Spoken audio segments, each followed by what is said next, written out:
আজকে শীতকালীন tomato recipe করে দেখাবো। চলেন আপনাদের সাথে শেয়ার করি। আসসালামু আলাইকুম, হ্যালো এভরিওয়ান।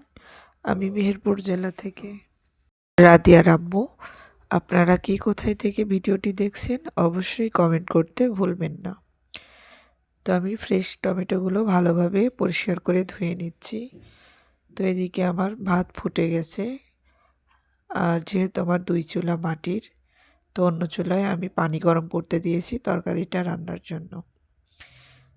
তো আমি টমেটো আর টমেটোর ভিতরে ছোট ছোট 2টা আলু দিয়ে টমেটোটা আজকে রান্না করব। তো আমার ভাত আধ ফুটো হয়ে গেছে। তো যাই হোক, এখানে আমি এখন মশলাগুলো বেটে নিব। তো আমি প্রথমে 3টা মতো পেঁয়াজ নিয়েছি মাঝারি সাইজের। তো পেঁয়াজগুলো আমি ভালোভাবে থেতো করে সুন্দর করে পেস্ট করে নিব। তো আমার থেতো করা হয়ে গেছে। তো এখন বাটাবাটির পালা। তো আমার পেঁয়াজ পেস্ট হয়ে গেছে, এদিকে জিরা আর ধনিয়া পেস্ট করে নিয়েছি। তো মাছে আমি সামান্য লবণ আর হলুদ দিয়ে মাছটাকে ভালোভাবে ম্যারিনেট করে নিব।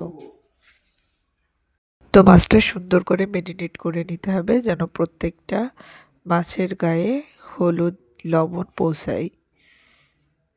তো যাই হোক, এখন এগুলোকে ভেজে নেওয়ার পালা। তো আমি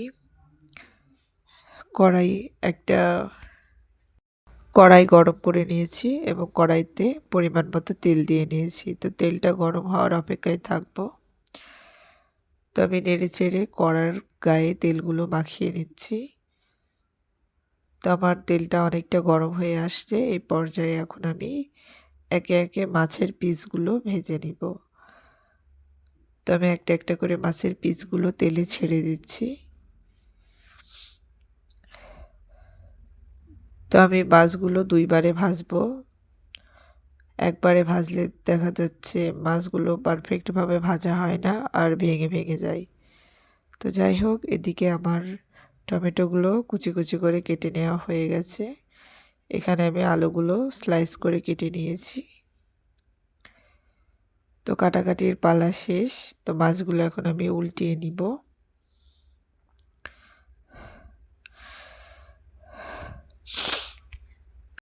তো এইভাবে শীতকালীন এই টমেটো সবজিটা খুবই প্রিয় সবার। তো মাছ দিয়ে এভাবে রান্না করলে খেতে অনেক সুস্বাদু লাগে, অনেক ভালো লাগে। আর রান্নাটা যদি হয় মাটির চুলায় তাহলে তার কোনো কথাই নেই। তো যাই হোক, আমরা গ্রামের মানুষ, আমরা বেশিরভাগ রান্নাই মাটির চুলাই করি। তো মাছের মাথাটাকে বসিয়ে দিলাম, আর মাছের থুতনি ছিল সেটাকে ভেজে নিচ্ছি। তো মাছগুলো আমি অতিরিক্ত গাঢ় করে ভাজি নাই, তো মিডিয়াম মতো করে ভেজে নিয়েছি। তো যাই হোক, তো আমি পরিমাণ মতো তেল দিয়ে সেই তেলে আলুটাকে সুন্দরভাবে ভেজে নিচ্ছি। তো আলুটা হালকা করে ভেজে নেওয়া হয়ে গেলে তখন আমি পেঁয়াজ বাটাটা অ্যাড করে দিচ্ছি। তো এরপরে জিরা বাটা ধনিয়া পাতাটা অ্যাড করে দিব। তো এখন সব উপকরণ মিলে আলুটাকে সুন্দর করে কষিয়ে নিব। তো যেহেতু টমেটোর ভিতরে টমেটো আলু একসাথে দিলে কি আলুটা তেমন একটা সিদ্ধ হয়ে আসে না, তাই আলুটাকে আগে কষিয়ে সিদ্ধ করে নিব। তো আমার 2-3 মিনিট আলুটাকে কষানোর পরে এই পর্যায়ে কেটে রাখা টমেটোটা দিয়ে দিলাম, আর 1 চামচ হলুদ, 1 চামচ শুকনা মরিচ, পরিমাণ মতো লবণ দিয়ে ভালোভাবে টমেটো আলুটাকে ভালোভাবে কষিয়ে নিব। তো এই আলু আর টমেটোটাকে আমি 3-4 মিনিটের মতো কষিয়ে নিব। তো যেহেতু আলু আর টমেটোর থেকে এক্সট্রা পানি ছাড়ছে, তো ওই পানিটা আমি একটু মারিয়ে নিব, দিয়ে তারপরে আমি ঝোলের জন্য পানি দিব। তো আপনারা সবসময় চেষ্টা করবেন ঝোলের পানিটা গরম পানি দেওয়ার জন্য।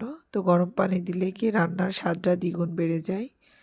তো আমি বেশিরভাগ চেষ্টা করি প্রত্যেকটা রান্নাতে গরম পানি অ্যাড করার জন্য। তো আমি ঝোলের জন্য পানি দিয়ে দিলাম। এখন এটাকে বলক আসতে দিব। তো বলক আসলে আমি মাছগুলো বলকে ছেড়ে দিব।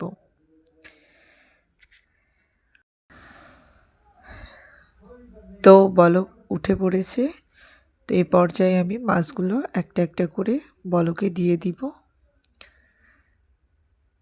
তো এইভাবে রান্নাটা যে যাই বলুক অনেক পারফেক্ট হয়, আর গরম গরম ভাতের সাথে রুটির সাথে অনেক ভালো লাগে। তো যাই হোক, এটাকে আমি এখন 7-8 মিনিটের জন্য রান্না করে নিলাম। তো আমার রান্না হয়ে গেছে, এখন আমি নামিয়ে নিলাম। তো এমন সুন্দর সুন্দর ভিডিও পেতে অবশ্যই পাশে থাকবেন।